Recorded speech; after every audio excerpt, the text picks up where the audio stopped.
நலாஸ் நாட்டு சர்க்கரை நலமுடன் வாழ நலாஸ் இந்தியாவிலேயே நாட்டு சர்க்கரைக்கு ISI முத்திரை மற்றும் அக்மார்க் அங்கீகாரம் பெற்ற ஒரே நிறுவனம். தொடர்புக்கு 9047045000. விழுப்புரம் மாவட்டம் விநாயகபுரம் கிராமத்தைச் சேர்ந்தவர் மாரிமுத்து. தனியார் பேருந்து ஓட்டுநராக பணியாற்றி வரும் இவர் வலது கால் முட்டியில் ஜவ்வு கிழிந்ததால் அவதிப்பட்டு வந்துள்ளார். இதற்காக சிகிச்சை பெறுவதற்காக விழுப்புரத்தில் உள்ள அரசு மருத்துவமனையில் அனுமதிக்கப்பட்டார். மாரிமுத்துவிற்கு மருத்துவர் சரவணன் தலைமையிலான குழுவினர் அறுவை சிகிச்சை செய்தனர். அறுவை சிகிச்சையின் போது ஏற்பட்ட மயக்கத்தில் இருந்து மாரிமுத்து சற்று தெளிந்தார்.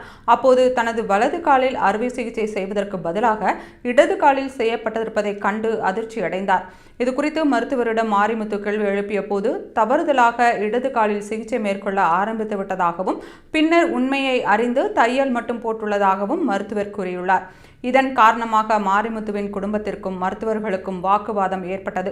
தவறான சிகிச்சை மேற்கொண்ட மருத்துவர்கள் மீது நடவடிக்கை எடுக்க வேண்டும் என்றும் உரிய இழப்பீடு வழங்க வேண்டும் என்றும் மாரிமுத்து குடும்பத்தினர் கோரிக்கை வைத்தனர்.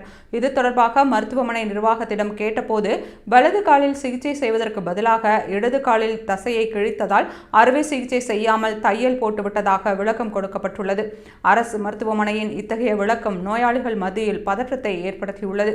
தமிழகத்தில் இது போன்ற சம்பவங்கள் அரங்கேறுவது இது முதல் முறை அல்ல என்பது கவனிக்கத்தக்கது.